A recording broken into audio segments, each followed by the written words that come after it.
Hey guys, Mixed Media Girl here. So today I am doing some tie-dye resin and alcohol ink coasters.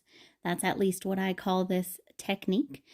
But to start off with, I sprayed my silicone molds with some 91% isopropyl alcohol, and that is to prevent the alcohol inks from sticking to the molds and prevent them from kind of dyeing the mold instead of the resin. Now, I noticed that if you use only the Ranger inks, you don't really need to do that. But I'm using Pixess and Pinata inks as well as Ranger. So I started off by spraying it with the 91% isopropyl alcohol. Now use any colors you'd like, do any kind of design you would like.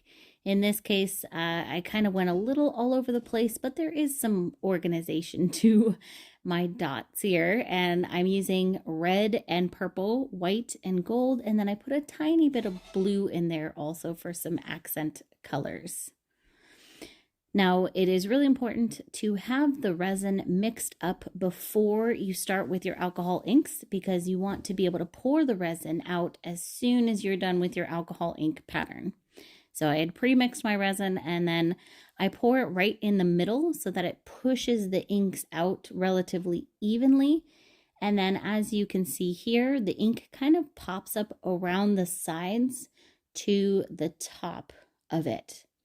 And if you kind of just let it sit there, you'll see the ink seep all the way back to the middle basically. But I like to, at this point, take a stick and kind of pull the ink in towards the middle a bit. And this creates an awesome pattern and some really cool depth. Now these lines are not going to stay here, but it will absolutely affect the pattern as it dries. Resin tends to just keep moving basically until it is set, so that's going to change that pattern up a lot.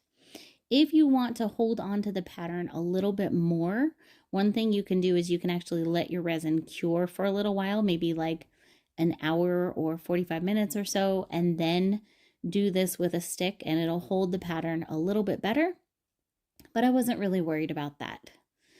And keep doing this as much as you would like to get the ink where you would like it in the molds. Now, once you are done with that, let it cure.